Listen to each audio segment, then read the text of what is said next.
Hello, it's Nikki. Welcome to episode 2 of How to Super Strengthen Your Personal Brand so you can always make money. Now, the clue is in the title of Personal Brand. It's all about you. And I know already that state of it all being about you, your choices, your preferences, your likes, your dislikes can be a little bit uncomfortable sometimes to reckon with, because many of us were taught to be accommodating, to put everybody else before us, to go with the flow, to not be too uptight, all of these things.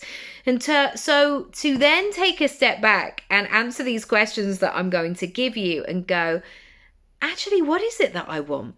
What do I need? Are my needs being met? Am I happy? Does this feel really good to me or not? Can be quite confronting. So the first thing I want to say is it is time to get honest.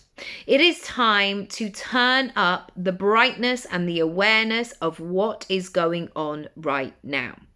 And I know that sometimes there's that very stoic status that people can keep on, like just keep on keeping on, one foot in front of the other, be grateful for what you have, take the next step one day at a time.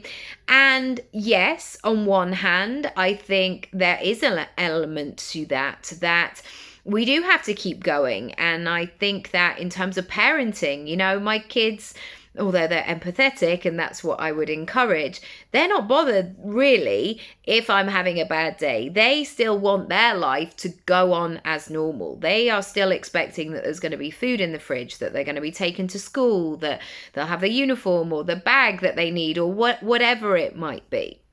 And I think that certainly at the age of 44, we can all have a reckoning, and I have it now, and I've had it at many different ages over the last 25 years and many different seasons, where sometimes it has happened internally, something has shifted within me, something has been illuminated, or I've seen something and then suddenly I can't unsee it. So like, for example, when I went to train as a coach, I just went on a free weekend, but that free weekend stirred something in me. I thought, oh my goodness, I could train in this, and I could make this part of my income pie. I could do speaking about this. Oh, I love this sense of self-development and being able to come up with a strategy and make it happen rather than just wait for the phone to ring. I had that very internal shift. And equally, there are sometimes external things that require our honesty. So maybe it's a death in the family, maybe it's a divorce, maybe it's a new baby, maybe it's moving location, maybe it's a change of job, a change of circumstances, a diagnosis. It could be all sorts of things. And so in that instance, when everything is going on inside you, mind, body, soul, like something needs to change and shift, the worst thing that you can do in that situation is like, no, keep carrying on, even though all of the clues and the information are coming. And maybe that's why you've stumbled across my work, or maybe it was a complete accident. Anyway, you're here, and I'm so grateful that you are. But I think that it is important to regularly check in, regularly see what's happening, because otherwise what can then happen is you don't check in and suddenly you wake up 15 years later and go, oh my gosh, how did I get here? And it could just be you taking a step 1 degree away from where you want to get to, and you end up in a completely different place. The second thing I want you to really understand about super strengthening your personal brand is the need for money conversations.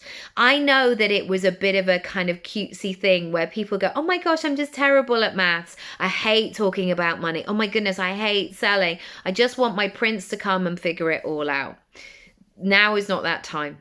And we have work to do to close that gender pay gap, to have more of the investment funds attributed to women and girls, and to share the wealth, because as somebody who has a boy and a girl in school and in my house, there is that moment that I would hope that the teaching is not like, oh, only the boys can do this and only the girls can do that.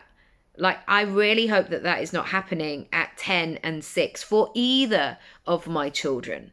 I want us to be able to make our dreams come true and be self-reliant, even if we have partners and friends and a support system, but to have that confidence and that inner knowing within ourselves.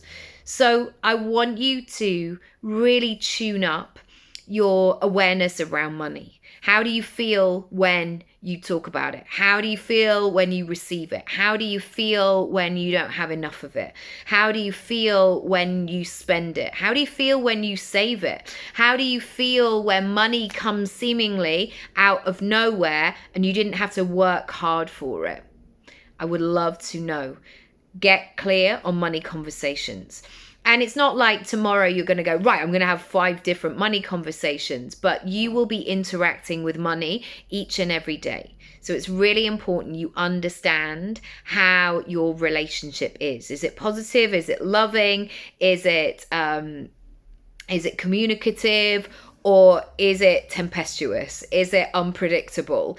Is it never grounded? Is it full of trust? Is it not? I want you to get to know that. The third thing I want you to do is to find a way for flow and to be committed to this next version of yourself. Now, what can happen is, again, this internal external shift. We might make a change because something external comes to us. Maybe it's a date in the diary. Maybe it's a brand new year. Maybe everybody in your WhatsApp group is doing it. So you're, oh, maybe I should do that as well. And it starts from that point of view.